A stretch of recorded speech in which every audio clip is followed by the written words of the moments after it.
Apparently, FTR did not get their truck back last week. Plus, Kenny Omega seems to be going nuts. And did Stephen King write part of this episode of Fyter Fest? Oh, wait, that's not Fyter Fest. It's Fight for the Fallen. What's up, everybody? Eric here from That's Wrestling. Thanks for tuning in to the review show of AEW Dynamite this week called Fight for the Fallen. Be sure to check out all of our stuff over on YouTube if you're listening to this as a podcast, because we do this show live. So thanks for those who are tuning in live to this. Plus, I do a Newswire segment every day or two when there's news for AEW or New Japan, just 5 to 10 minute clips. I'll share this stuff around. Head over to iTunes, give us a review, hopefully a 5-star. There's also a Discord in the description. Also, if you want to send a mailbag question, send to eric@thatswrestling.com. And I am still looking for some New Japan co-hosts to help if we ever need fill-ins and all that fun stuff. So you can send that to eric@thatswrestling.com. And today, as always, I have the illustrious Dustin West. How's it going? It's going good, brother. As I just told you, as you were doing your marvelous intro that you always do, I got an email notification that I need like 20 things e-signed and sent back out because we are currently buying a house, and what a fun, beautiful mess that is. But we had Fight for the Fallen last night, which, what did you think? I thought the show overall was good. There was a couple clunky things that they put in here that didn't really live up to being a specially named episode. But all in all, it was solid, and we actually might as well talk about it right now as we're going over it. So did everybody else thought this show was solid, because the ratings were up this week, which was amazing because it was going head-to-head not only with NXT like usual, but NASCAR and UFC.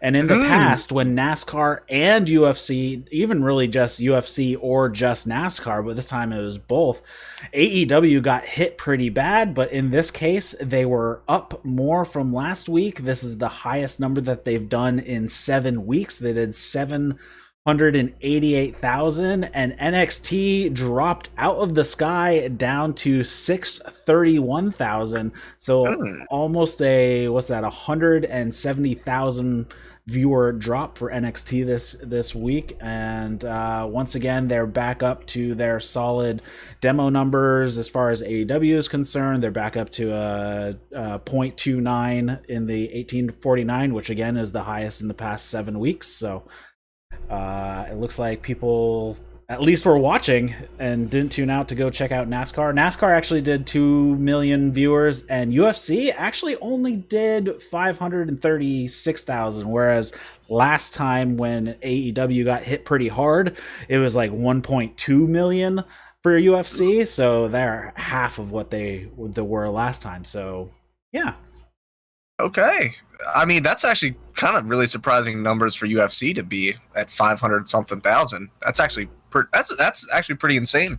Especially because they had, it was just a fight night, and from what I heard, the card wasn't that strong anyways. But UFC has actually been doing very well once they've started back up the pay-per-view numbers. The buy rate for this past weekend, it's been said it's somewhere around 1.2, 1.3 million buys, which is insane for you. That's like Conor McGregor main event level buys, and we haven't seen that level of buys for UFC for quite some time, unless it was a major main event. Where this week it was not. Usually they're around the 600,000 to 800,000 buys, but they did a massive buy this weekend. Well, I don't know about you. I am not a big NASCAR guy, but considering that sports are really starting to tiptoe out of the shadows, I'm going to watch whatever I can get. So maybe that's why UFC, people are just buying and watching. And, our AEW World Champion came back last night, so that might explain a little bit of that ratings boost. Yeah, I haven't seen the quarter hour, so I don't know exactly how they flowed, but overall it was very good. So actually, let's get into this a little bit right at the beginning. Big note: everybody, well, except MJF and Wardlow, were wearing masks at ringside this week. Though throughout the show, you could see in wide shots some people were not here and there. I saw Leva Bates was not at one point. But they ran down everybody, and even in the mask, I noticed, and I typed this out, was that Evilise in the front row? And later on we find, yes, it was Evilise in the front row. How about that? Did you catch her at the beginning? I did not catch her at the beginning, no, but someone, I think I was on Reddit and someone pointed her out later on in the show. So yeah, so I saw her. I'm like, oh, please tell me she is an AEW. That'd be great. They also mentioned that Tony Schiavone was not on commentary because his COVID test did not come back in time. So I guess there was a delay in some of the tests. There was also some other people that were not there that we normally see. Billy Gunn wasn't there. I didn't see him in the front row with his son Austin. So there were some other people. So it looks like maybe a batch of tests did not get done in time. So some people had to get pulled. Taz filled in for the first half of the episode on commentary, and then Jericho filled in for the last half because Taz was obviously the manager, I guess, of Brian Cage. So obviously he had to take off. So Jericho filled in for the last half. Yeah, and I thought the fill-ins for both Schiavone, I mean, Jericho and Taz both on commentary are really great, but Taz on commentary, I mean, obviously I want to talk about the first match first because I wanted to bring up Taz's commentary during it, but Eric LaRoche, are you ready to talk wrestling? Yeah, well, just back on the commentary thing, AEW has such a deep commentary roster. Just because there's other people, so you have Taz that can do it, you have Jericho that can do it, Colt Cabana can fill in if he needs to, because he's done plenty of commentary, so they have so many people that can fill into the commentary, it's not going to be a big deal if people can't make it sometimes. Yeah, they have a lot of color, too, don't they? A lot of different personalities to fill in and plug, and it always comes across as natural. You know what I mean? Yep, exactly. All right, so let's get into it. They start off the night with Cody Rhodes versus Sonny Kiss for the TNT Championship. Sonny Kiss comes out with the Jacksonville Jaguar cheerleaders, and they do a little dance number. I thought that was good that they gave him an actual full entrance. I also think JR is trolling at this point because he keeps using he and she interchangeably, so I think that's just a rib on people who are complain about that. Sonny Kiss is completely fine with either pronoun, just don't call Sonny Kiss they. And Cody does a bit of showing off early in the match, and he's doing some push-ups. Arn Anderson is pissed. He's yelling at Cody, says, "Get your head out of your ass and get back in the match."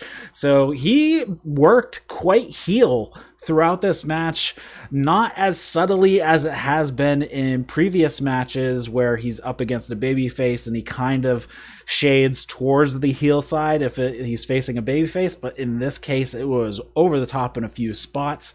Cody actually blocks a slap from Sonny Kiss after the backflips, so he had that one scouted. Sonny does hit the trademark X's and O's at one point, and then Sonny Kiss misses the split leg drop off the top rope, but then he gets put into a crossroads but escapes and hits a crossroads of his own on Cody. Gets a 2 count there. Sonny hits a 450 splash again for a 2 count, and then Sonny gets thrown out onto the stage. And Cody gives Sonny an Alabama slam on the stage. And then back in the ring, Cody hits a Kudo driver, a.k.a. the Vertebreaker, a.k.a. the Cop Killer. I think there's a couple other ones. Anyways, it's the back-to-back double underhook pile driver. And only gets the 2 count there. And then we get a superplex off the top rope to Sonny again. 2 count. Crossface. Sonny gets to the bottom ropes. Cody removes a turnbuckle pad, but it ends up backfiring on him, and Sonny pulls him into it, but it doesn't last very long. Sonny hits a bunch of strikes, but then Cody blocks one swing, turns it into the crossroads, and picks up the victory.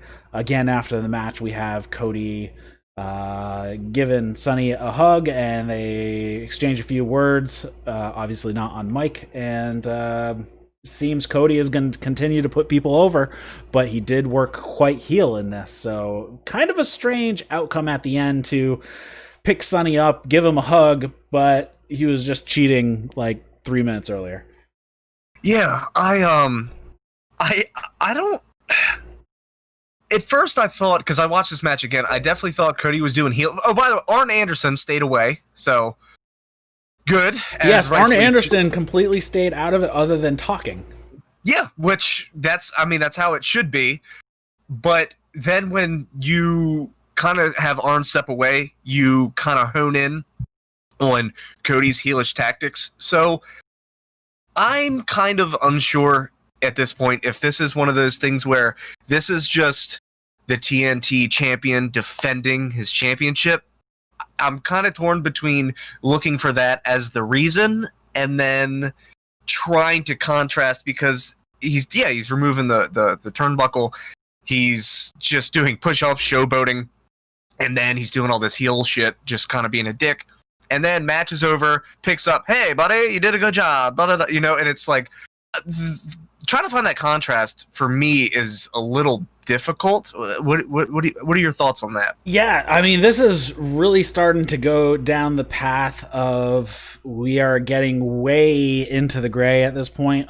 They also did call out that Tully was scouting the match, specifically calling out that he was scouting Cody more than Sonny. So there's the theory out there that they may be building towards some sort of stable with Tully leading the faction and pushing Arn out eventually, or some sort of four horsemen, modern four horsemen with FTR is usually thrown in there, Cody, and then is it going to be Shawn Spears? Is it going to be somebody else in that spot? Because Tully might dump Spears, because Spears has been a perennial loser, though he has been winning over on Dark, but he hasn't done anything of note on Dynamite lately. So it's really, they have so many directions they can go, but I don't know how much longer I can root for Cody as a babyface if this continues, because I'm less and less invested as him being a good guy at this point. Yeah, me too. My prediction for down the road, and of course this is just speculation, and there's a little bit more concrete evidence to maybe suggest, again, this is just pure speculation, Cody, Hangman Page, and FTR versus Omega, the Bucks. Cody just does change. Spears gets leveled out, but can we also, this is one thing that I had at the very tippy top of my list that we did not discuss. How great did Sonny Kiss look in this match? Sonny Kiss looked really good, considering that he's only been wrestling for like 6 years at this point. Yeah. Though there's still green on there, obviously. I don't know what his schedule was like pre-COVID era, so I don't know if he was taking outside bookings or not. But as soon as outside bookings can be made, I would suggest he take as many matches as possible outside of AEW that he's allowed to take as well, just to get those reps in, because he's at the point in his career he should be doing 150, 200 matches a year type of deal to get those reps in and hone the craft. Can you see Sonny Kiss as a future champion in AEW? As a TNT champion, yes. So like a mid-card champion. A mid-card champion. I don't see him going any higher than that. He could maybe hold a tag title at some point if he teams up. Well, he has been teaming with Joey Janela, so that team I would not count out as kind of the underdog scrappers type of team to get the tag titles in the future. That's because also they have one loss as a tag team, if I'm not mistaken, which was against the Dark Order. Correct. So like also, 3-1 or something. Taz on commentary. One, I want to say this first. I love Taz on commentary. I think we've both been pretty vocal about how just great he really is, and we just discussed the depth. I love Taz on commentary because his insight is truly unique, and that's what makes him so good. But I'm not saying I got taken out of it, because the first half Taz was really great in commentary, but then as soon as he leaves and he comes back as the Brian Cage manager, it's like that flip of the switch. You know what I mean? It's sort of like it's Taz the commentator, and then Taz the in-your-face Brooklyn suplex machine. I think the commentary was good, but I was kind of expecting a little bit more of the Brooklyn suplex machine during the first hour of commentary than the Taz the commentator. Yeah, but I think it's good that he doesn't do that, so he doesn't draw so much away. But he did continue to hype the match between Moxley and Cage throughout the time that he was on commentary, so he kept you thinking about it.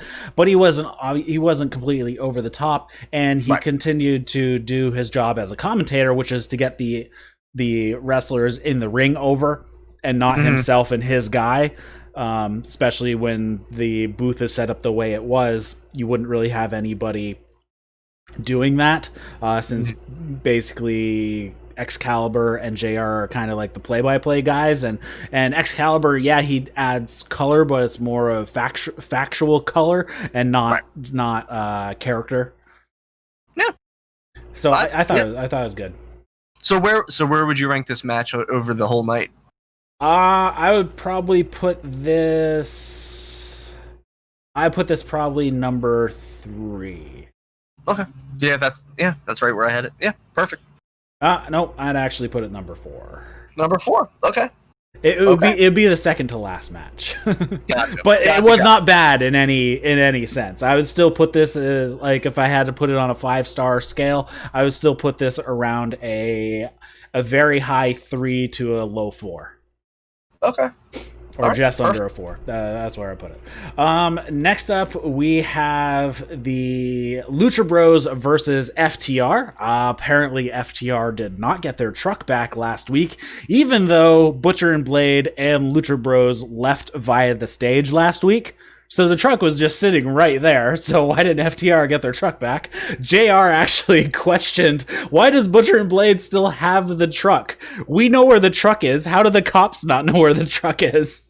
So that was pretty funny. He was kind of burying it. But I think did somebody cover for it, or I might have heard it on somebody else's podcast commentary that's like, well, it's FTR, they're not going to want to get the cops involved, they'll take care of business themselves. So that would be a cover. I'm not sure if Taz said that or not. He might have actually said something along those lines. We have Pentagon and Dax Harwood starting things off with some striking. Pentagon and Phoenix have a bit of a miscommunication trying to hit some sort of wheelbarrow splash move. They try like 2 times before they finally get it right on the 3rd. So that was a little funny given how fluid Phoenix and Pentagon are 99.9% of the time, except for this one move here. Dax actually has his chest bleeding by the end of this match from just getting chopped so much. Also, I noticed there were no tag ropes on the turnbuckles, so did the ring crew forget to install them? I guess so. I was looking for them too. I didn't see them. Because that's a big thing for FTR. They are set on making sure they're holding on to those tag ropes. Anyways, Wheeler catches Phoenix out of the sky when he tries to hit a Rana. Man, Phoenix isn't a small dude, and Wheeler isn't a big dude, but he was very strong, stopping the momentum of Phoenix there. And then FTR hit. Whose finishing move was this? It's like the Doomsday Bulldog. I know it's an actual. It was the Road Warriors. Was it the Road Warriors who did this one? I think so. The you have me. Now I'm confused. It's the Bulldog off from the electric chair position.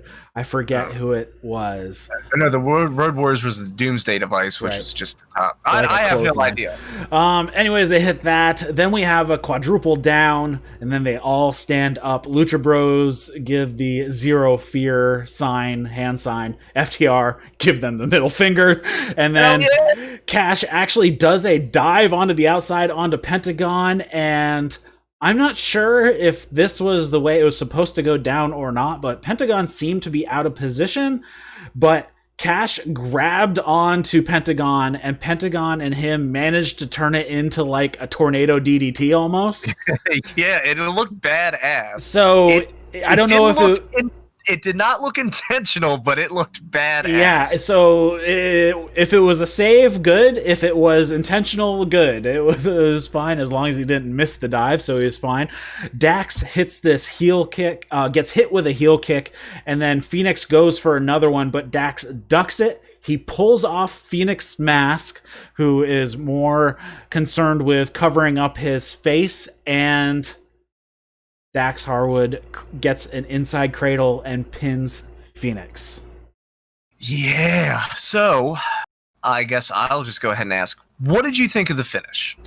I thought it was smart. I thought it was perfect. Especially once you throw out that in Mexican tradition, that would have resulted in a disqualification. However... Same in New Japan as well. Yeah, however, we ain't in Mexico or New Japan, baby. We are in Jacksonville, Florida, in AEW. So I like that because it's one of those brilliant FTR things where, is it dickish? Sure, but you're still acting within the rules. And I thought that was a very unique finish, also considering of who it was against. And I actually had a lot of hype heading into this match. But my next question for you, dude, did anything about this match to you feel off? No. Yeah, okay. I watched it twice, maybe three, and nothing about the overall quality of the match resulted in this, but Rey Fenix was hands down the workhorse, I felt, for the Lucha Brothers. Mm-hmm. And at first I started to think Pentagon was not standing on the apron for the sake of maybe some of the camera shots they were trying to get, and he was standing off on the floor, but it happened a little bit too frequent, and Pentagon was still taking bumps. He was still doing moves. I kind of had a something might have been up with Pentagon sort of vibe, but also he was out for a while because he wasn't in the country. Right. And last week, the 8-man tag match? Yeah, it was last week, wasn't it? Yep. So when you have that many bodies, you can kind of hide a lot of things. Whether it's, maybe it was cardio, but I felt like maybe he was winded or something felt off with Pentagon. Yeah, I mean, there was that miscommunication with Phoenix, so that was kind of one thing that stood out. But other than that, so it could be the case that since he pretty much did not wrestle for 4 months straight, and Phoenix was in the country and was doing stuff on Dark and Dynamite, so he was wrestling at least once a week. And I don't know what type of workout facility Pentagon would have had access to in Mexico versus Phoenix that probably had a bit more access to being able to work out. I'm guessing all the guys, if Phoenix probably was staying in the Jacksonville area, I'm guessing he was allowed to come into the Jaguars facility and use that gym and whatnot. So it could just be Pentagon just needs to rebuild some cardio because he hadn't been able to hit a gym other than running up and down stairs. I think I'm because he, like I said, he was still taking bumps and he was still getting in, he was still moving, but he might have just been a little bit of blown up.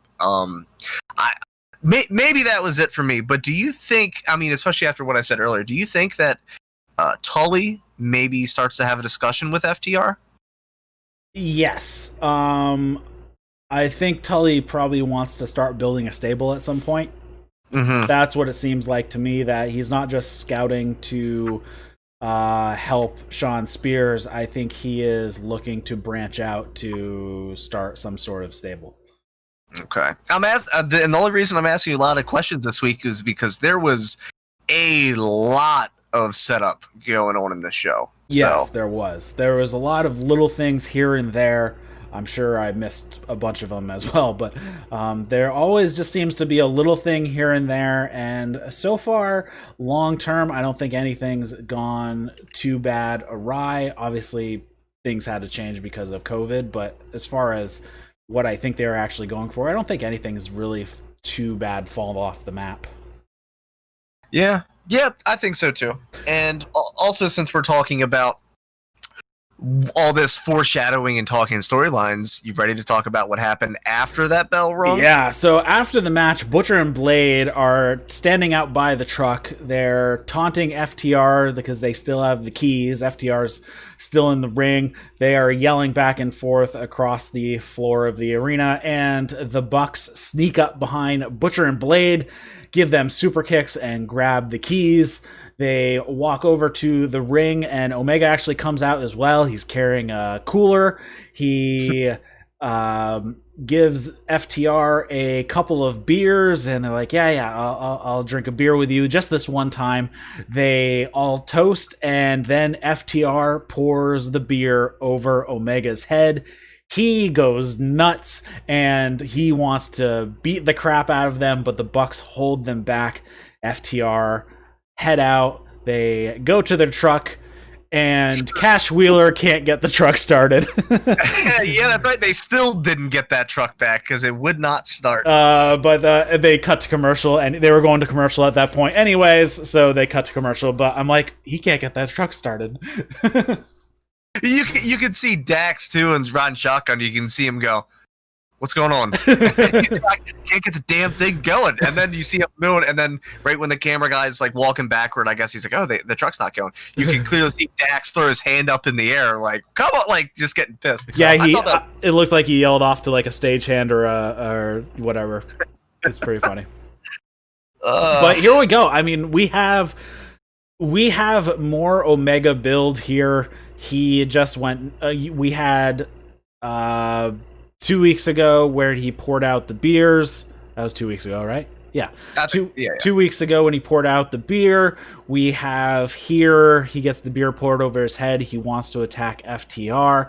So we have the conflict between Omega and FTR here, and Omega just seems to be getting nudged further and further along. For those who don't watch BTE, Colt Cabana has been bugging the crap out of Kenny Omega for weeks now, and everybody is warning Colt Cabana not to cross Omega because he wants to rip Colt Cabana's head off. And like last week, not this week, but the last week, there was a video of him. He picked up a broom and he's looking down the shaft checking for straightness. So it's like everybody thinks he's going to the cleaner persona. So we'll see, because later on in this show, we have a little bit more Omega to talk about. Next up, we have Jericho and the Inner Circle coming down to the ring, and he starts talking about the ratings. He says that he had one of the best matches in AEW history with Orange Cassidy. Says he's the king of the ratings. He's the king of the demo. He's the demo god. And there's already a t-shirt on Pro Wrestling Tees today for Chris Jericho, the demo god. Of course there is. Yeah. He says he keeps hearing that Orange Cassidy looked like a star in the match. And he says he knows the concept of drawing money. He says that Orange Cassidy wants a rematch. The network wants a rematch. All of you want a rematch. You want to see Orange Cassidy, Chris Jericho 2? Well, you're not getting one. And then the crowd actually starts chanting, "You scared?" And he says the demo god is never scared. And he says, congrats for... you got to be in the ring for one night to feel how to find out how it is to be a real main eventer. And he has a jug of orange juice, so he takes a sip and he says, "Here's one for Orange Cassidy," and then he pours it out onto the mat. "Here's for your dead career." And then Orange Cassidy comes out from the causeway. He's up in the stands, and Chris Jericho says Orange Cassidy doesn't have what it takes. He's lazy, has a bad attitude, he's a sloth, he's entitled. And he'll say it one more time: there will never be a rematch. So take those sunglasses, fold them up, and shove them up your ass, and you can get the hell out of my arena, you piece of shit. And then Orange Cassidy puts up his lazy thumb, but he puts it high above his head, and then he turns it to a thumbs down. And then out of the rafters, Carrie style, we have a ton of orange juice with some oranges mixed in for good measure, landing on Chris Jericho and the Inner Circle. Santana Ortiz does this major flop, like he's like swimming on the mat, like he can't get back up to his feet. He keeps falling down. Jericho yells that his jacket costs $7,000. He yells for a towel. A stagehand throws him a towel.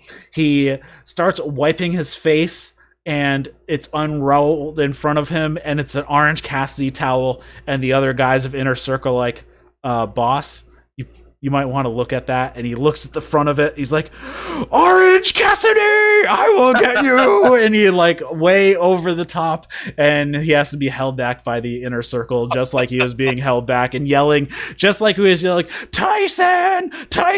He was yelling, Orange, I'll get you. And I don't know how long it went on TV, but on Fight it kept going for a little while, and it looked like the stage hands had to tell him, okay, we're off the air, get the hell out of the ring because we need to change the canvas. And actually Tony Khan had run out onto the stage to yell at Chris Jericho as well to tell him to get out. So that was pretty funny. What did you think of this segment? I thought it was very well placed, and this the fact that he kept going, I didn't know that. The fact that he kept going and Tony had to come out and like shut that shit down. This segment was great, man. Ortiz, my favorite part about Ortiz's oversell. Yes. And it was the fact that no one else on the Inner Circle even matched that energy. They were just kind of standing there looking at him. At one point, he grabbed, I think it like Santana or Jake Hager's leg and was trying to pull themselves up, and they're just kind of like looking down at him. And he's just going over the top. Actually, also, like, one of the things that this made me miss, this segment actually made me really miss Sammy Guevara. Because that's a guy who, of course, suspended, and I mean he'll be back. Tony Khan has already said he's coming back, but that's a guy for the past couple weeks, or like even months since AEW started, you've seen him kind of grow and have more of a role with the backstage and like the comedy, and really you see him meshing very, very well with Jericho, and to not see him out. And this segment was hilarious, man, but it made me really, really miss Sammy Guevara's presence in this. And Ortiz, I think, stepped up that absence and just became that gem of slipping and falling in orange juice, man. I'm just thinking of Tony Khan running out, shutting it down. That's really great. Yeah, it was great. I'll have to pull the clip and I'll send it to you. Yeah, send it to me. No, this segment made me laugh my ass off, dude. This was really great. I thought it might have gone a little long. They could have shortened it up a little bit, because Jericho tends to be a bit long-winded on these, especially playing into the crowd chant. I'm not sure if that crowd chant was on purpose or not, because I know they've been letting some members of the Jacksonville Jaguars and their families into the upper deck, and they're completely quarantined off from the rest of the performers, so there's no interaction, so they're in the upper deck. So I'm not sure if that was a planned chant or not. All right, so next up we have, and after this, actually, this is where Jericho gets on the commentary. So he is drenched in orange juice, and he is a trooper for sitting in orange juice for like an hour doing commentary after this, which is great. I don't know if it was actual orange juice. It could have just been like orange colored water, so it might not have actually been like sticky. So, but either way, he was wet. Yeah, but even if it was orange juice, you have to remember they're in Jacksonville heat and humidity, and for 1 hour feeling sticky on commentary, that sucks. But so this plays into Jurassic Express is with Alex Marvez. Marco Stunt is just laughing his ass off about the Inner Circle getting doused with orange juice, and he is just making fun of it. And Luchasaurus is like, all right, I've been waiting 65 million years to wrestle the elite, and there's nothing funny about that. And then he asks Marco Stunt if he has his kick pads, and Marco Stunt says, no. And Luchasaurus is like, that doesn't matter. They walk off. And then they play more replays of the orange juicing, and Jericho is just completely incensed. They do a bunch of replays throughout the rest of the episode just to Josh Jericho over it. And then we go into Jurassic Express versus the Elite. Matt Jackson, Nick Jackson, and Kenny Omega. So we have a 3-on-3 here. Jungle Boy and Nick Jackson have some really great back and forth at the beginning here. Hangman Page is shown backstage at the bar, watching on a TV screen. He's got Jack and Coke. And the lower third says unlicensed bartender. So I thought that was pretty good. Omega and Marco Stunt have a really fun segment early on. Omega's really not taking Marco seriously, and Marco gets the better of him, takes complete surprise, and then finally Omega was in his t-shirt this whole time, and they were actually playing it up on commentary being like, he's not even taking Marco seriously, he's still got his t-shirt on. Eventually he does remove his t-shirt. He actually manages to hit a Rise of the Terminator dive, so first time I've actually seen him successfully pull that one off in quite some time. Omega goes for the "you can't escape," but Jungle Boy gets his knees up on the moonsault section, and hilariously, the crowd chanted, "He escaped!" FTR is shown joining Hangman Page backstage at the bar, so looks like they might be drinking buddies here. Jurassic Express hits the Extinction event for a 2 count. Then the Elite hit a Tiger Driver 98 on Luchasaurus. All 3 of them have to get involved to do that for a 2 count. Jurassic Express, using Marco, hit an alley-oop destroyer on Matt Jackson, who was standing on the top rope in the middle between 2 turnbuckles. So he was standing up there. Luchasaurus was kind of like holding him in place, and then they alley-ooped Marco up onto him, giving him the destroyer into the ring from the stage, which was amazing. Eventually, Kenny Omega is in there with Marco Stunt, and he hits the one-winged angel to pick up the victory. But then things get weird, where afterwards, Omega is like sitting on Marco's chest and he's yelling at the camera, and then suddenly he starts beating on Marco Stunt, and the Bucks have to pull him off, and they're like, "What are you doing?" He's like, "It's a match." They're like, "The match is over," and he just has this crazed look in his eyes, and he's given this really weird smile. He goes to apologize, but the Jurassic Express are not having any of it, and he goes back and sits in the corner looking very crazy. Yeah, I'm kind of done making predictions with what they're gonna really pull with Kenny Omega exactly, because I have no idea.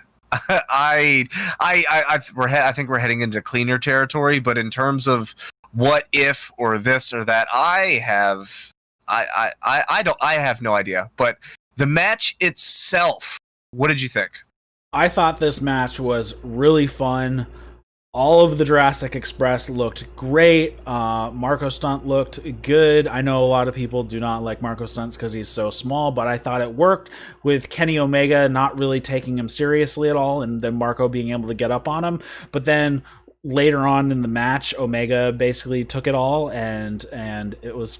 he got all of his stuff back, and Jungle Boy looked amazing. He did this awesome, he was on the apron and he jumped up onto the second rope and then did like a corkscrew back into the ring on Nick Jackson, which looked awesome. So Jungle Boy looked really good. Yeah, they all looked really good in this.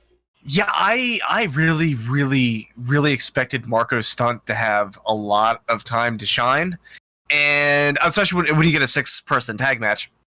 I guess, it's still limited, but when Marco Stunt was in the ring, I thought that was the best way to execute it, which was Kenny Omega not taking Marco Stunt seriously because of his size. And I'm not a bully or a dick or nothing, but if I'm in a fight with a guy that's 5'2" or 4'11", I'm probably also not going to take him very seriously, because I thought, I'm gonna run right through you. And so I like that mindset being brought into the mindset of the match. Marco Stunt looked great. Yeah, everyone looked really good. I think the big takeaways from this were like, okay, so how would Marco Stunt versus Kenny Omega look? We got a glimpse of that. I thought that was solid. And the second takeaway is still planting the seed for Kenny Omega. I'm gonna go ahead and say this right now.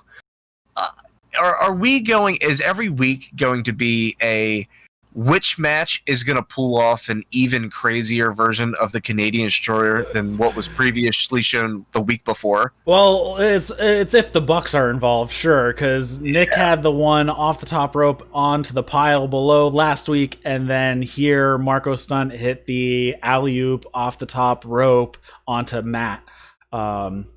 So that was awesome. I thought that was a really cool move.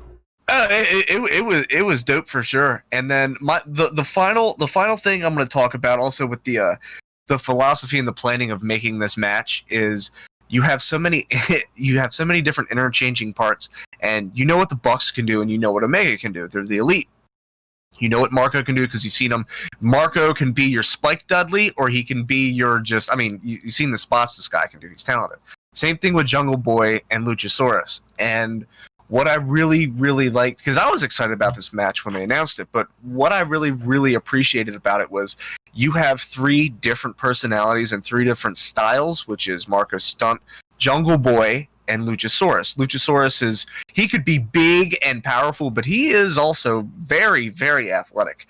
His kicks, I think that's one of the things that a lot of people dislike about Luchasaurus. I personally like it because I think that really helps set him apart from a lot of the other big guys in AEW. And then you got Jungle Boy, who's kind of like a technical, but he could be a high flyer. He does a lot of great shit. Same thing with Marco Stunt. And when you see Marco Stunt, Jungle Boy, and Luchasaurus in this match specifically against the Elite, one of the things I love that was showcased was it kind of showed you 100% why the faction of Jurassic Express works so well. Because you look at him, you see a guy that's 6'7". You got a guy who's maybe 6 feet tall, and then you got a guy who's 5'2", maybe at the most. And so you see these guys, you're like, it's something so different and unique, but then you see them together, you 100% see the chemistry and why it works. And I thought this was the best match to showcase that. Yeah, they always come up with very fun spots on how to use Marco Stunt as a weapon. Yeah. So like here, obviously they did the Destroyer, but there was also another one where he was standing on the floor, and Jungle Boy and Luchasaurus were in the ring. They reached down over the top rope, each grabbed a hand and pulled him up and basically threw him in the air, and he landed on one of the Bucks to hit a Rana. Yeah, and that's something that I think only Marco Stunt could pull. I don't think he's the only one that could pull it off, but he is the only one that I think could make it look that good. But it's also not a matter of, hey, you could do this. It's one of those things where just because you can doesn't mean you should. But Marco Stunt, he's just like, hell yeah! Like, he knows his role where he is, and they always find ways to showcase that as a strength. And I thought it was really good. Yeah, because not only can his opponents throw him around, his own teammates can throw him around. Yeah, and they do it quite often and very effectively, might I add. And as far as Omega versus Marco Stunt, I mean, Omega is the guy who had one of my favorite matches with a 9-year-old girl.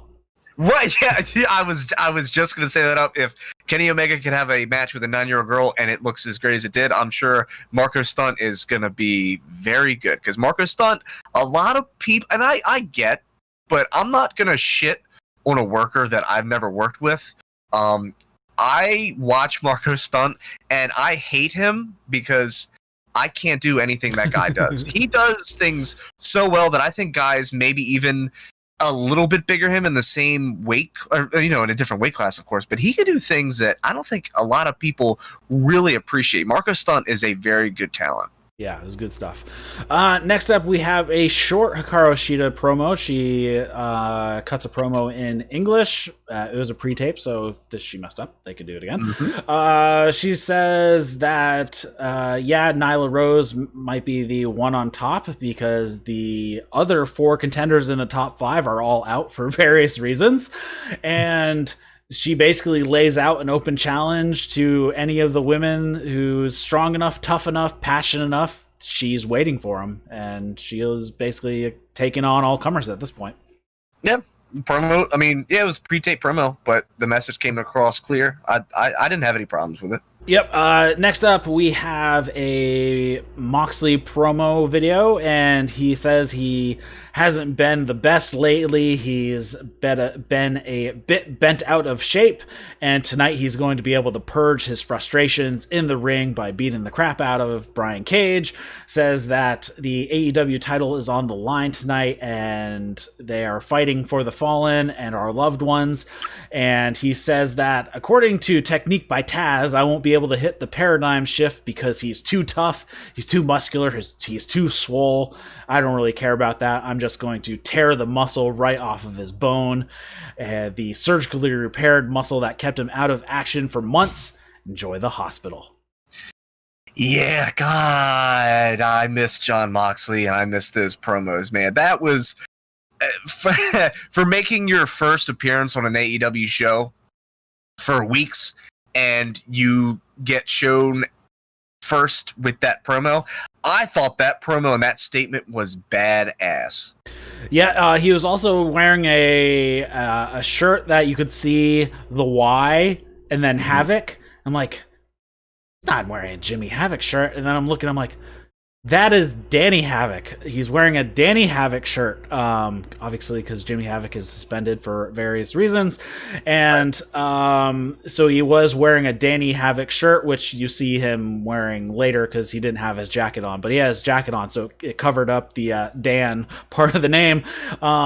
So Danny Havoc was a friend of his who passed away at the end of May. So he was wearing that shirt in honor of his friend. And then we had what I thought was the bummer of the night. We had the Nightmare Sisters, so Allie and Brandi Rhodes versus Kenzie Page and MJ Jenkins. Allie is trying to hog the spotlight, and they argue a bit when Brandi gets a blind tag at one point. Allie hits this nice reverse elbow DDT, picks up the win. Dustin's reluctant to raise Allie's hand, but eventually does. She gives Brandi a hug, but she rolls her eyes at the camera.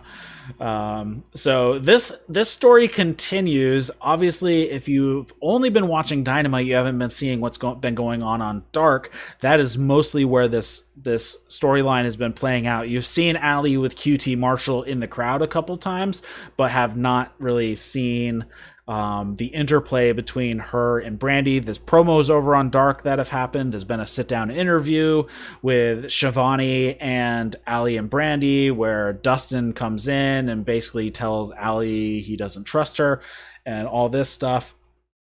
Unfortunately, QT Marshall, who is kind of pivotal to this story, he was pulled from Fyter Fest the first day of tapings because he had been exposed to somebody who had COVID, and then we later found out yesterday via DDP that he and his family all had it, and that is probably where QT Marshall has been confirmed to currently have COVID.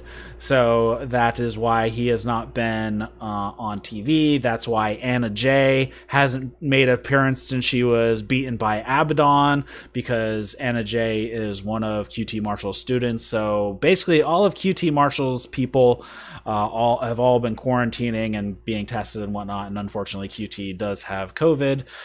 So not sure when he will be back. So kind of this, I don't know why they pushed this to Dynamite and not just left this over on Dark. Let it simmer over there because we don't know when QT can come back so we can get this storyline paid off.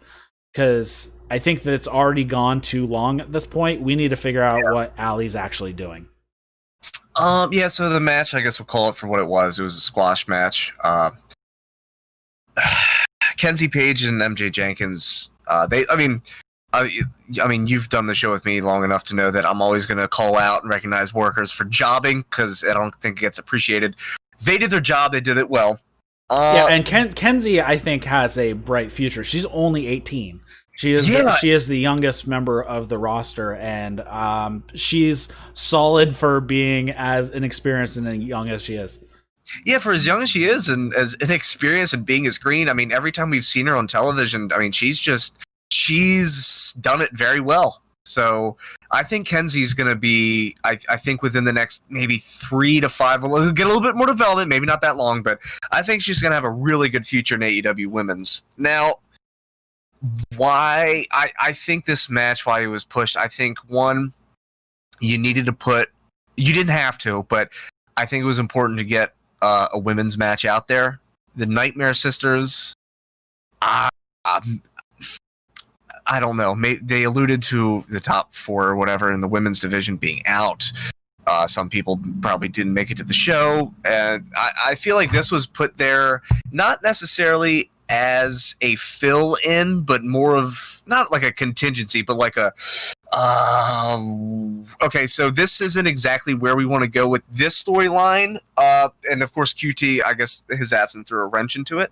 I think it's always one of those could have been better if, but I think this is just something to fill the card, and I'm not going to look past it as anything more than that.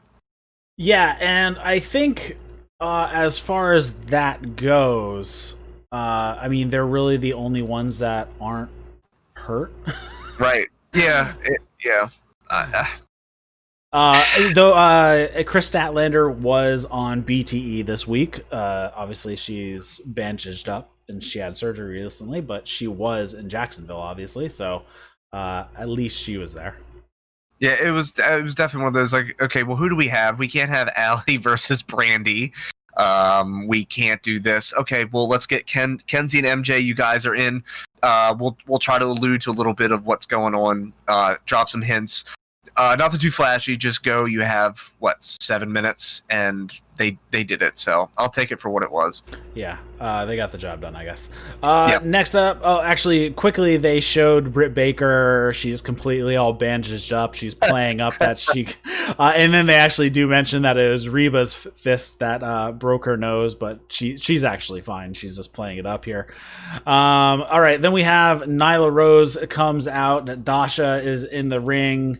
Nyla says that she's not going to tell anybody who the manager is. She's not going to say anything about it because she's going to let them do it for themselves. And we have Vicky Guerrero is Nyla Rose's manager. I'm not so super high on this one. Basically, she warns the locker room that none of them will do what it takes to win. No one will cheat to win. And Nyla Rose is going to destroy the entire locker room. Okay, so I'm going to ask, who would have been your first choice for her manager? I don't really have a good choice. Okay. Jake the Snake, I think, would have been a good choice, having the faction of monsters, having one on the men's side and one on the women's side. Her music was pretty funny, though. It was really good. So I thought her with Jake would have been great because Jake, Lance, and Nyla, especially considering Nyla Rose is being built up to be this just behemoth of the women's division. And I remember we discussed about the possibility of Vicky Guerrero, and I thought Vicky would have been great because I thought things with Vicky could have been very, very funny. But seeing it unfold in front of me and actually have it be Vicky, I don't know how I feel about it because I think I was expecting if it was going to be Vicky Guerrero, like I said, not necessarily a comedy bit, like slapstick, but I was expecting something a lot less serious. And then the promo we got from Vicky, it was the exact opposite of what I expected. It was very, women's division, pretty much you're being put on notice, and it was serious. So I as of right now, I don't know how I feel about it. So I'm going to give it a couple weeks and really kind of see where that develops. So Vicky Guerrero she's very talented. She's very funny, obviously. I think she's great. I'm very interested to see this managerial decision unfold. So time will tell. Yeah, so I'll hold reserve on how it goes. If she's not going to play the super crazy annoying Vicky Guerrero, then this could work out. So we will see how it goes. I wasn't watching wrestling during the Vicky Guerrero era anyways, so I wasn't exposed to much of her, just here and there when I tuned in to see what was going on once in a while. But all right, next up, was this on TV? Was the Taz promo before the match on TV? I think it was, yes. Okay, so Taz is in the ring with Brian Cage, because they actually went to commercial after Brian Cage came out. Taz says we're moments away from Brian Cage versus Jon Moxley for the AEW title. He says that, Moxley, you came out on this show chirping some bullshit that Brian Cage is not 100%, while you were at home with your little wifey quarantining. Brian Cage was competing regularly and training, and he's fine. I thought that was nice to bring the little wifey in there. I was kind of hoping he did that on a previous promo. So good that he got it out here. So that was on TV? Yeah, that was on TV. Okay. Yes, it was. Then we have Brian Cage versus Jon Moxley. And as Jon Moxley is coming to the ring, he said something to the camera. I could not make out what it was. Then he kissed the camera lens. I think he said, "Love you, brother." Yeah, I think that's probably what it was. Yeah, because he was wearing his Danny Havoc shirt, so that might have been what that was about. So I think that's what he said. Anyways, they start off with a striking exchange here. This match was pretty much very much a brawl. Cage actually does the bicep curling of Jon Moxley and throws him overhead. By the way, that pissed me off because Moxley's 240 and he made it look so easy. And come on. I think they bumped up the weight on Moxley a little bit. I think he's only like 220, but he said 240. Yeah. Well, my wife went to bed early, so thank God she missed that. So then we have Moxley hitting a shotgun drop kick off the second rope, and then he starts to go to work on Cage's arm throughout the rest of this match. They brawl out onto the floor. Moxley smashes Cage's arm while it's wrapped up in the barricade. Moxley sets up a barricade against the ring. They keep circling, trying to suplex each other, but then Moxley gets suplexed into the barricade.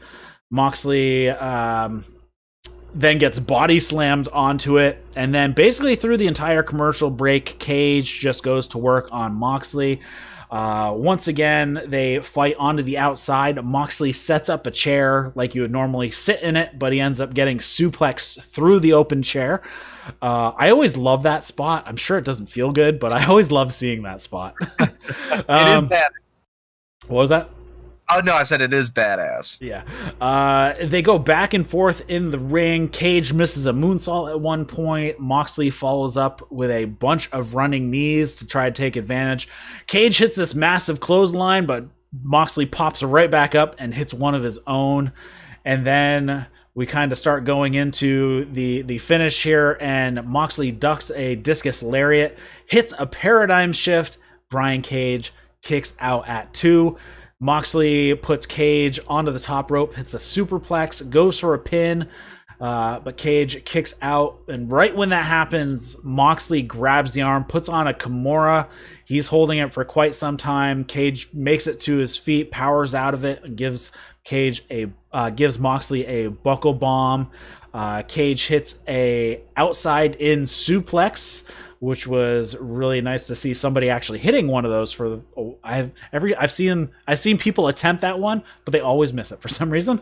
Moxley escapes a drill claw attempt, puts on an arm bar. They fight for position. Moxley moves to the other arm, and Taz is yelling at Cage, roll into it, and he rolls it all the way over to Moxley having a stomach down armbar on. Taz and Moxley are like face to face on the edge of the ring. Taz is just yelling at Moxley. Moxley gives Taz the finger.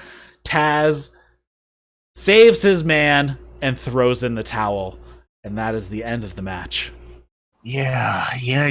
So, okay. So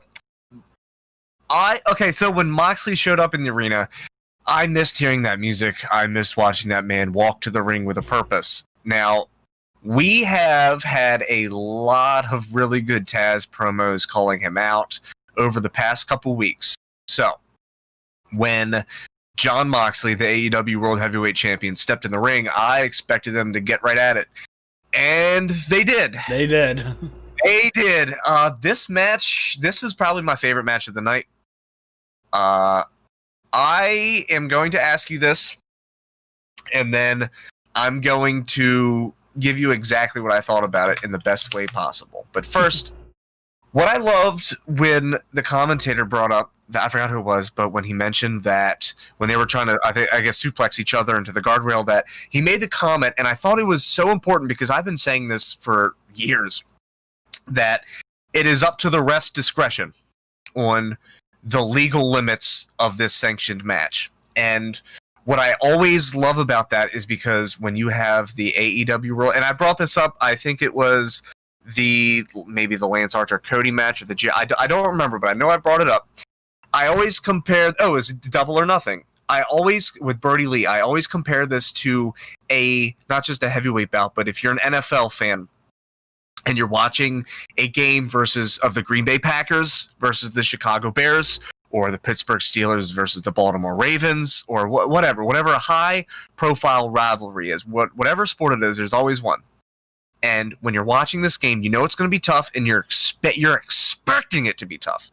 And there's nothing more disheartening and soul-crushing than when you watch this match, and you're watching every flag being thrown, every pass interference, every single bad look you gave another teammate, you get flagged for taunting. There's nothing worse that takes you out of it. So when you're expecting that kind of a game, you really are pulling for the rest. Hey, dude, there's going to be some high tensions. Let it go. So when they brought that up, I thought, perfect, because leading up to this, I would be surprised if someone didn't get put through a table, because every promo, and by the way, Brian Cage put Jon Moxley through a windshield, I think. Yes. So, it's going to get hot. So I love that they brought that up.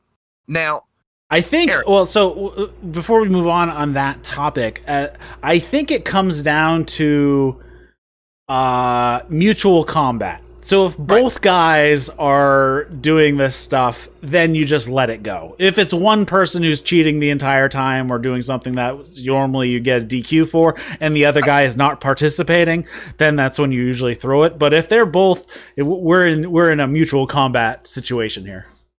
Yeah, and I thought that's great because you expect it to be a level playing ground. If it was unfair, sure. But when you're going to this, you're thinking, okay, we're going to have a fight. I expect a fight. We got a brawl. And I thought this was the match of the night for me. I really did. Now, Eric, the finish, what did you think? I thought it was the best way out to keep Brian Cage strong without taking too much away. We already know Moxley is a badass. He's submitted actually quite a few people at this point.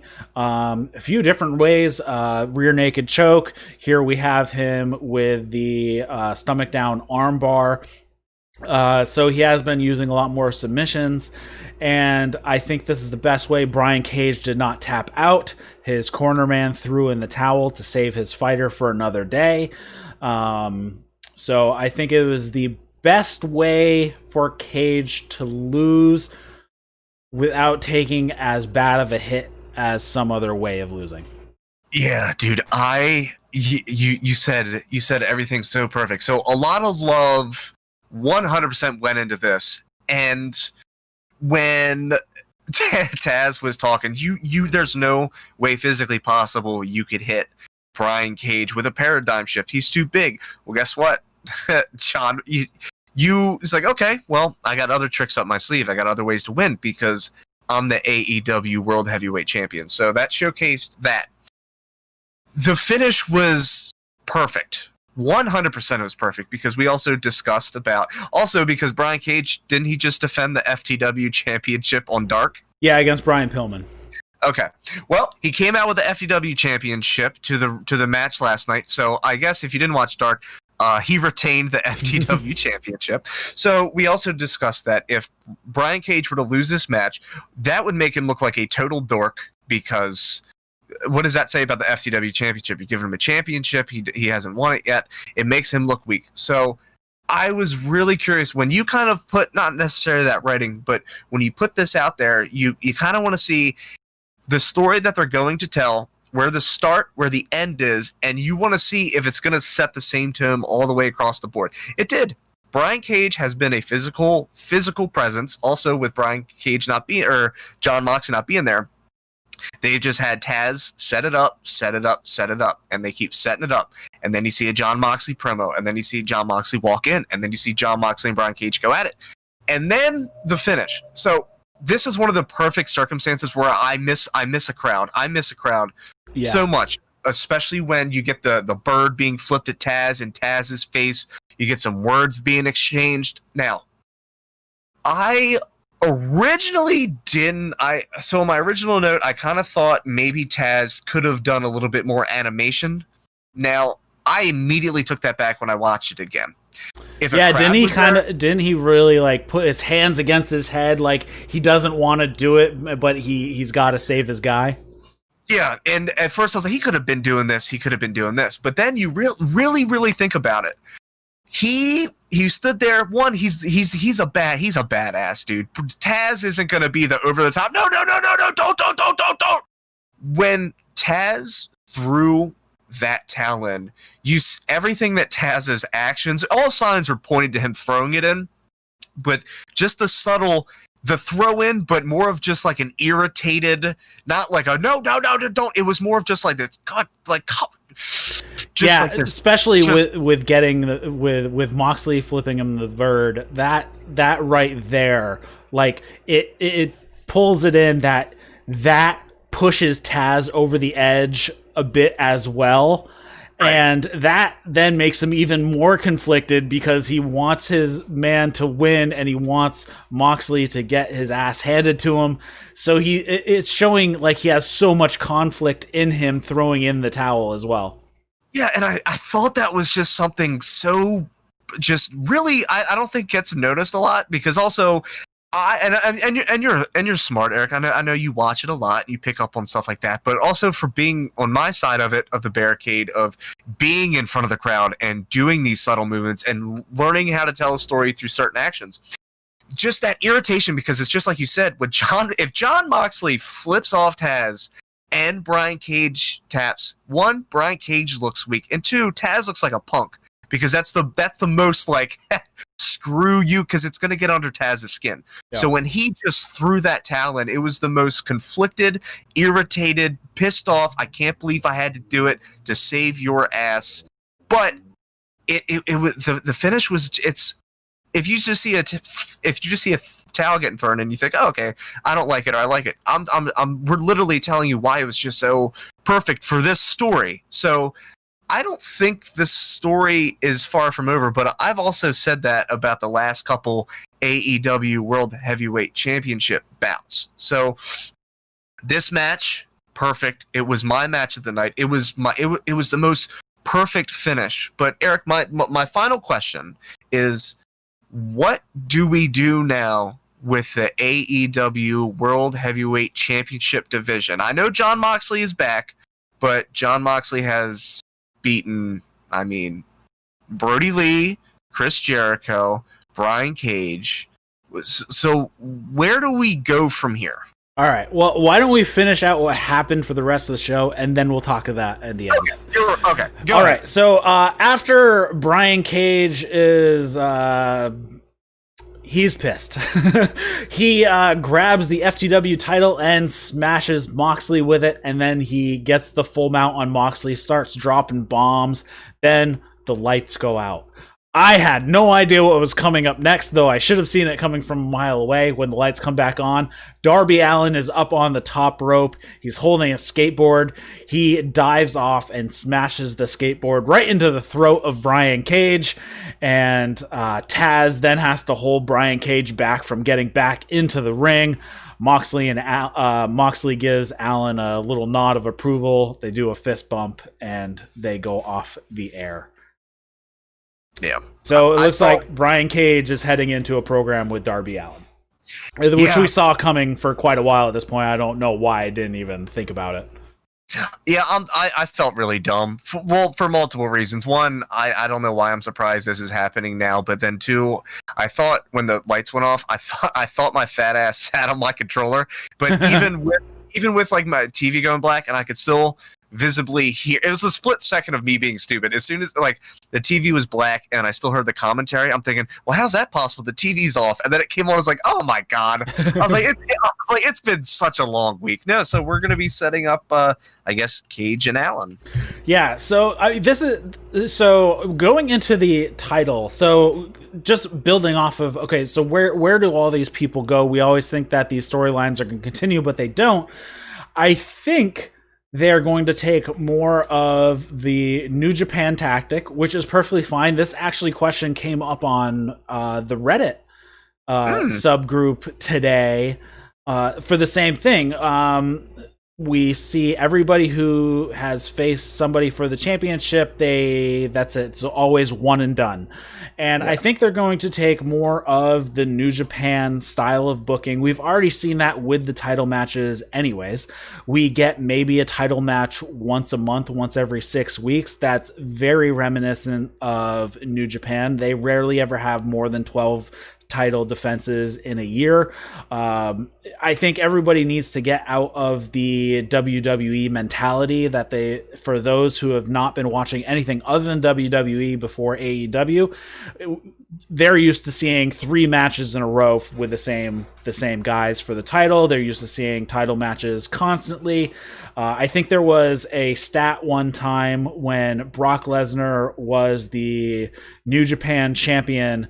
During the same time period, he had like 5 defenses. CM Punk was champion at the time, and he had like 160 defenses. Oh, so it's like, okay, well, New Japan rarely has more than 1 title defense a month.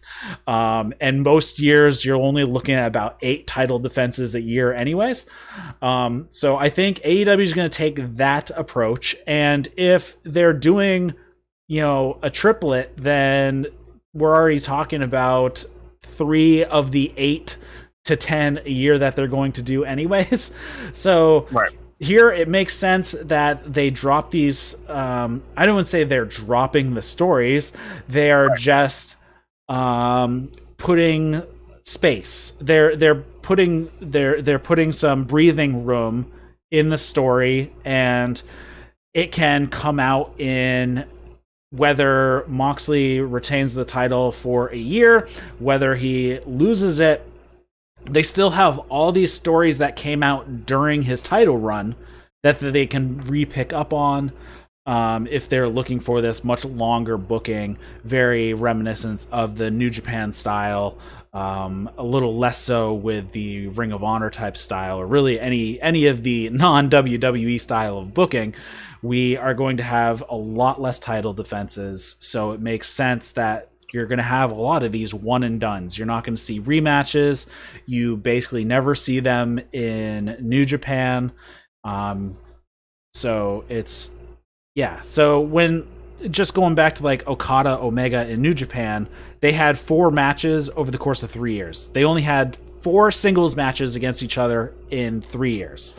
So that is like how they do it. And we're not going to see Moxley versus Brian Cage 1-on-1, whether for the title or not, for another year at least, So we're probably not going to see that. So they just keep all these plates spinning, and they just move the focus. So I think that's the case. Where it goes next, I think the most obvious is MJF for the title at All Out, but there's a huge problem with that I see.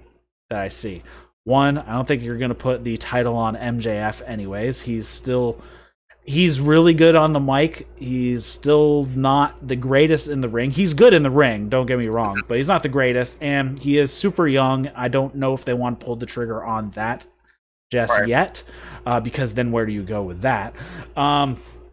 The other problem with that I see, if he is going to lose to Moxley, that is a waste of MJF's undefeated streak.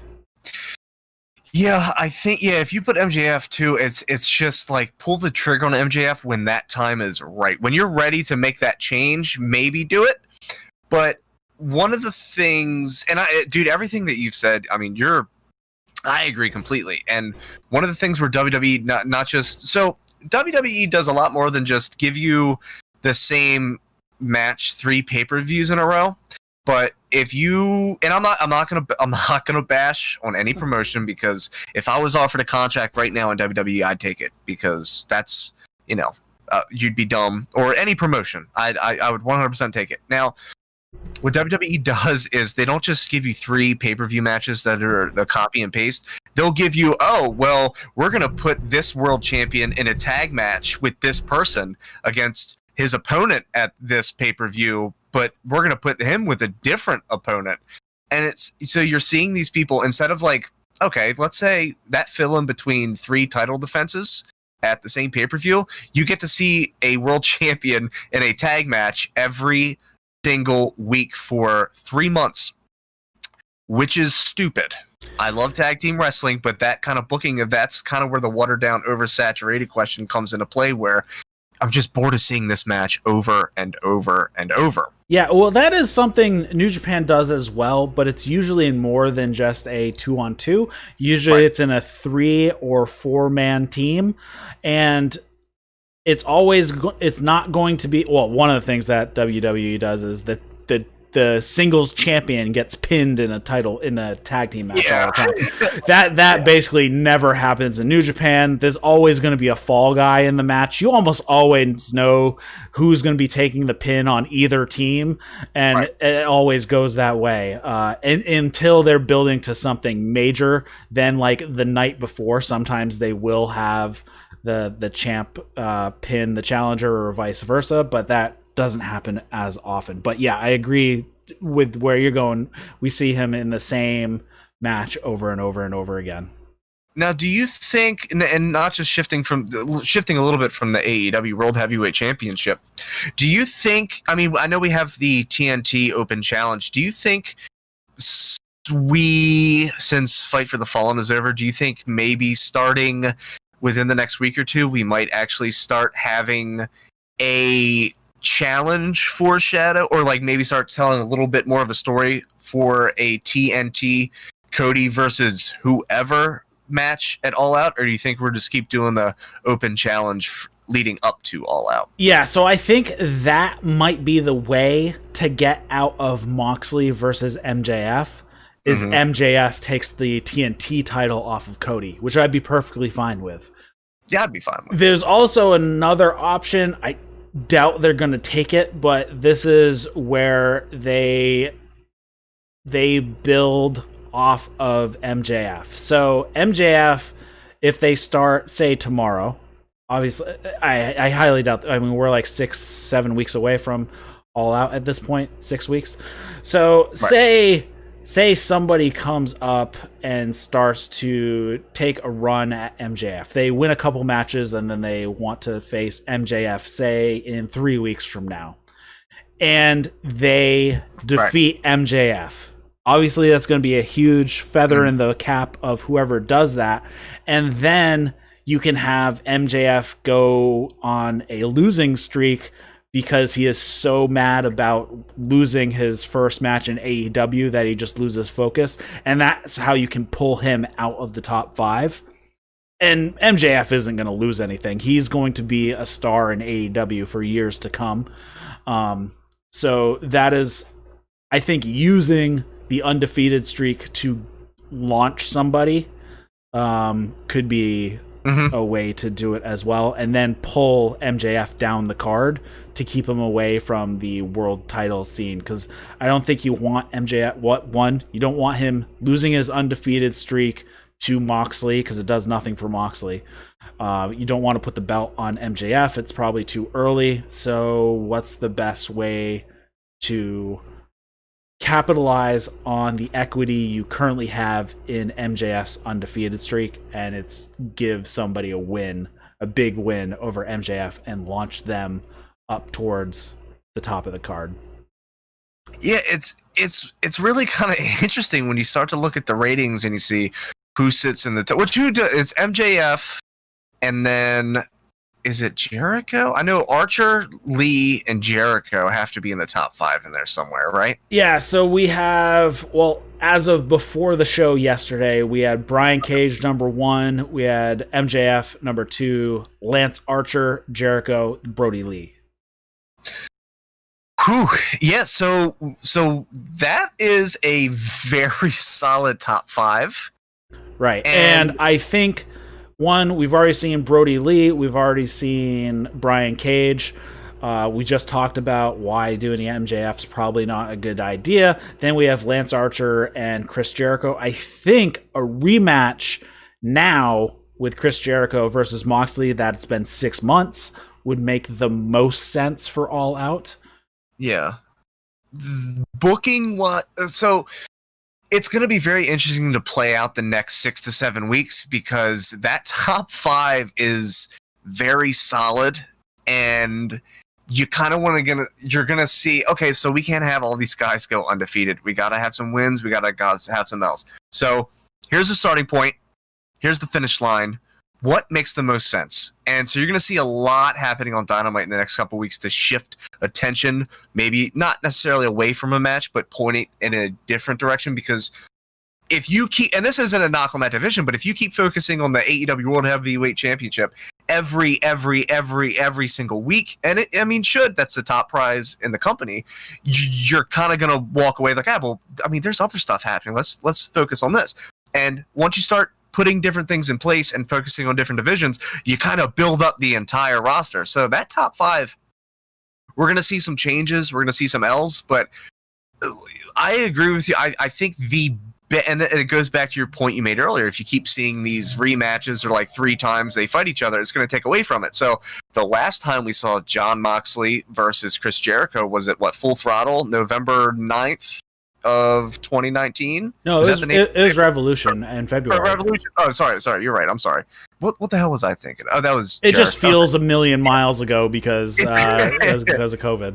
But it was only February when Moxley won the title. Yeah, and then you see, but that's one of the best things that they do.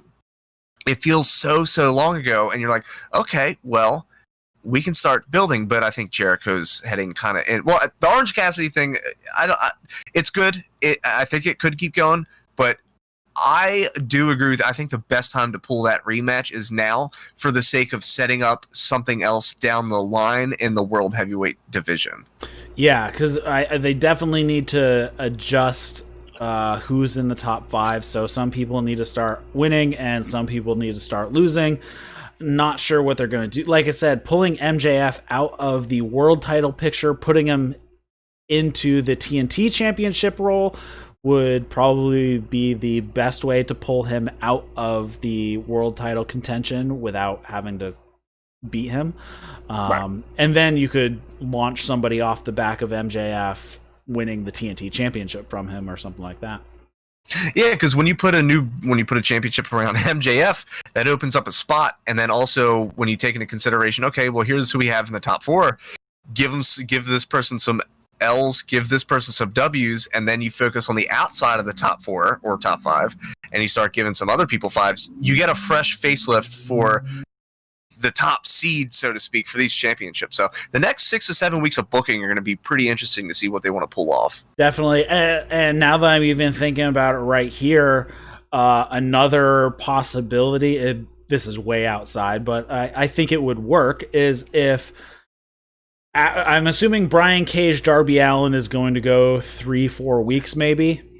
So say MJF wants the TNT Championship match at All Out. But Cody loses to Darby Allin a week or 2 before All Out. And then MJF could actually take the title off of Darby Allin as a quick turnaround. So that'd be another way to extend the feud between MJF and Cody and give Darby finally a win over Cody. But then he can't hold on to it because of MJF, or that would be a possibility on moving the title around a little bit. Yeah, it's just opening the door up. We've had continued storylines, we've had ended storylines. We're getting a new, Brian K. I mean, it's the possibilities are really endless. So I can't wait to see what we have to talk about over the next few weeks. Yeah, it should be a good one. Still, we have Nyla Rose is sitting at number 1 on the women's side, and then Swole, Ford, Statlander, and Baker. So we'll see how that goes, but obviously Statlander and Baker are out. I don't know why that was another one. Penelope Ford and Kip Sabian were not there either. So either their test was in that batch that didn't come back. And Big Swoles was in that batch too, because she was not on the show. So I think all 4 of them might have been yanked. And then over on the tag team, we have Dark Order, Evil Uno, and Stu Grayson are 7-0 this year.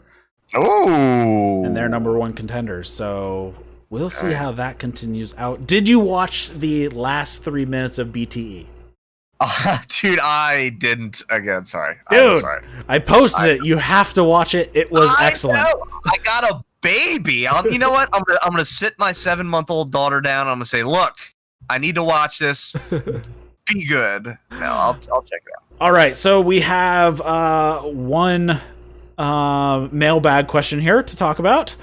Actually, let's next week we have a TNT Championship match. We don't know against who for Cody. We have Hangman Page versus number 5 from the Dark Order.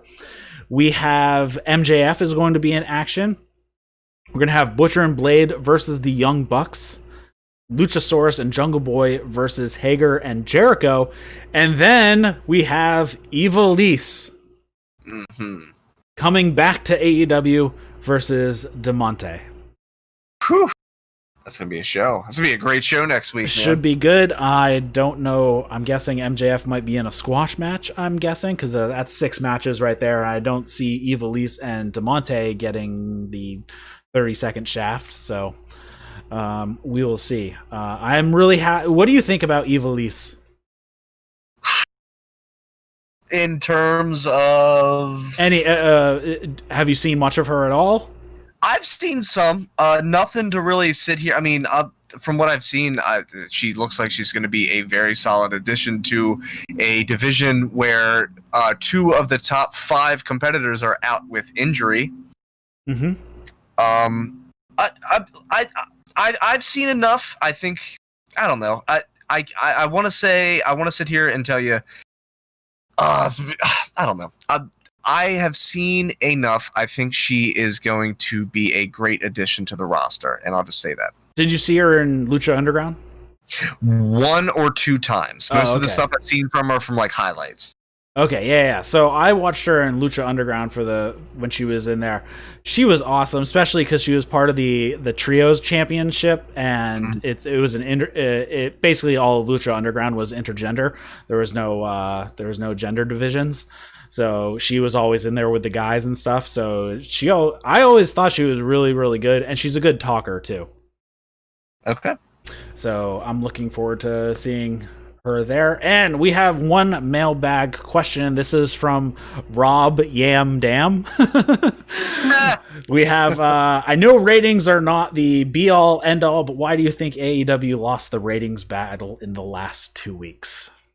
Well, they had Keith Lee versus Adam Cole. Regardless of how that match turned out, of course, Keith Lee won. That was a great match. I don't really know. In a world where, honestly, I think in a world where a lot of sports are canceled and we should still have some sports going and we're not having the sports, you really think these numbers would be a little bit higher. They're still respectable numbers. I couldn't tell you. I mean, NXT, they're not a sleeper show. They have a lot of really, really, really talented wrestlers on that show, man. So, I mean, every Wednesday we get to, I mean, if you choose to, you get to switch back and forth, pick your poison, man. But NXT, it's not, you have to understand, this is a new day. I know people want to talk about ratings and people want to talk about, WWE, this or this, that, and this. NXT is very solid. So if they're winning and they're on the same time slot, it's because people are watching. I don't think that's people maybe leaving AEW. I don't think people are leaving one to go to the other, because both shows I think are on the same level. But if they're winning that time slot, it's because they're doing something that people want to see. Yeah, I mean, they tend to both have roughly the same. Actually, I won't even say that. They do have crossover fans, definitely, but I think both of them have their core audience that are not going to watch the other. Right. So that's perfectly fine. It seems both of them have a really solid core sitting at about the 500,000 to 600,000 mark. Yeah. That seems to be the lows of both shows when the other one has a really high spot. So I think it's fine. So we have a bit of that crossover, but look at the overall audience, and we're looking at 1.4 to 1.5 million people watching Wednesday Night Wrestling, which, if you look at the numbers from this week's Raw, was like 60,000 more than what are watching Wednesday Night Wrestling. So I think everybody who's going to be watching wrestling on Wednesday night is probably currently watching. Now I think it's up to AEW and to... I think AEW has the most potential to start rebuilding a audience for wrestling, because WWE at the moment, I don't see that happening. NXT does have some potential from that as long as Vince McMahon keeps his fingers out of the pot, but I don't think that's realistic. But I think AEW has the greatest potential, but you know, people are talking about, well, AEW needs to be more sports entertainment-y. It's like, well, no, because you're going to drive off the hardcores that have been driven off of the WWE. So being niched towards your hardcores is probably a positive thing, and then you need to branch out to figure out what gets everybody who likes wrestling to start coming back and watching without driving off. You don't want to drive off your cores, because that's what WWE has been doing. Right. And you want to pull in those casuals and make them more of a hardcore audience for you. And I think AEW probably has the most potential to do that right now, given that we are... it hasn't even been a year since Dynamite has been on TV. I think they're doing solid for the product that they are, the times that we are in. Like if Dynamite started back in 2001, right after WCW died, then they probably would be pulling in, 1.5 to 2.5 million viewers, because there was just so much bigger of an audience at the time. And now I think really all the promotions need to start building stars that transcend just their wrestling product and get more into the pop culture. That's how wrestling exploded back in the 80s with Hulk Hogan. Obviously everybody on the planet knew who Hulk Hogan was. And then again in the late 90s, and still today, everybody knows who Stone Cold Steve Austin is and The Rock. We don't have that right now in this generation. There's no one on anybody's roster that is a breakout star beyond the niche that they're currently in. And I think that should be the goal, to get out in the other medias. And I don't know if you heard this, but actually TNT is looking to do that.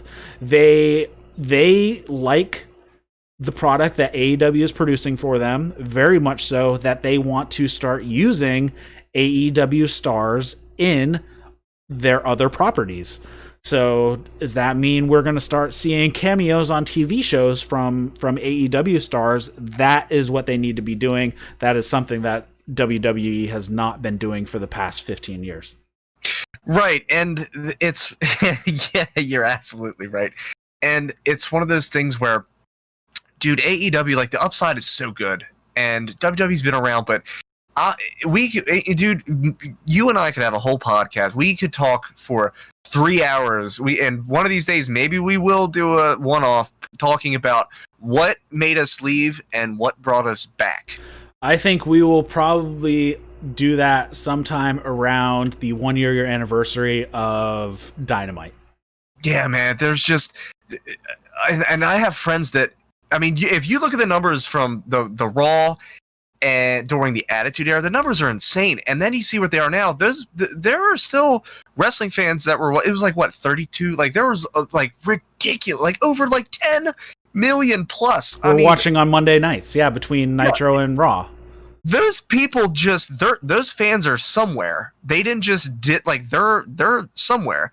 And it's just connecting with a different audience, because I have friends that never, ever, ever watched wrestling after the SmackDown Ruthless Aggression era, which actually I did like. But you get these people that left and they never even heard of AEW. I'm like, oh, dude, I'm telling you, if all you know about professional wrestling is WWE, I'm going to tell you, there's a whole different big world out there. Just check this out. And he's like, oh, shit. Well, I like what's going on over here. There's a lot happening, but there are still people. AEW it's on Wednesday nights at TNT, but there's still not a lot of people that know out there. And like you said, one of the best ways to get about it is TNT's happy and they want to start doing other things. So eventually you're going to start to see the foot in that market unfold a little bit better. But AEW is there. It still feels like a wrestling promotion that is a wrestling promotion built by wrestlers for wrestlers and for wrestling fans. This isn't a sports entertainment. This is wrestling. That's why you can get away with Sonny Kiss, and you can get away with all these different characters, because it's not sports entertainment. It isn't. This is wrestling. This is what people that like us grew up watching and falling in love with and walking away, and then something brought us back. So here we are having this podcast about it. Yeah, and I think really they need to target somehow getting the teens in. Right. That was what made the 90s work at the end of the 90s. That wrestling was cool at the time. I would always see kids, I graduated in 2001, so I would always see kids in high school wearing Stone Cold shirts. Hell yeah. Well, even John Moxley said that on, I think, Chris Jericho's podcast. I remember it used to be so cool to be a wrestling fan. Right. And you'd see everyone wearing this shirt and this shirt and this shirt. And then if you were a wrestling fan 6 years ago wearing a WWE shirt, people think, that's for kids, right? This and that. And there's a whole other landscape that's starting to emerge, and it really is a great time to be a wrestling fan. Yeah, and I've seen, New Japan has been making Roads into this country. I remember I was on vacation last summer, and I went out for a morning run, and I passed a guy who was wearing a Bullet Club shirt. And this was right after the Dominion, so I kind of ran up next to him and jogged in place next to him and said, "How do you like Dominion this year?" He's like, "Oh, it was awesome." And I continued on, and so I actually saw some Bullet Club shirts and various variations thereof even out and about. So I mean, it's cool amongst a sliver, but I think if they can somehow get back into the teens, that is the biggest market that you have right now. I think the problem that WWE has, they pick up the kids from when they're 6 to 12, and then they lose them because it's not cool. That's what happened with us, pretty much.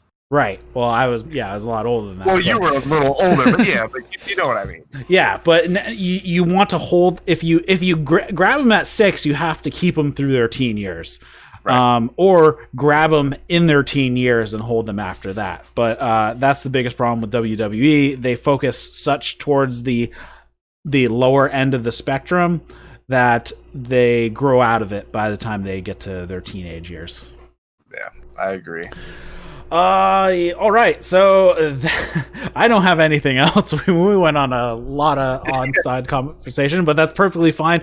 For those who are wondering where I got this question from, please send that. Any mailbag questions you have, if you disagree with us on anything, please send us an email, eric@thatswrestling.com, because we would love to talk about those things because it adds interest to the show.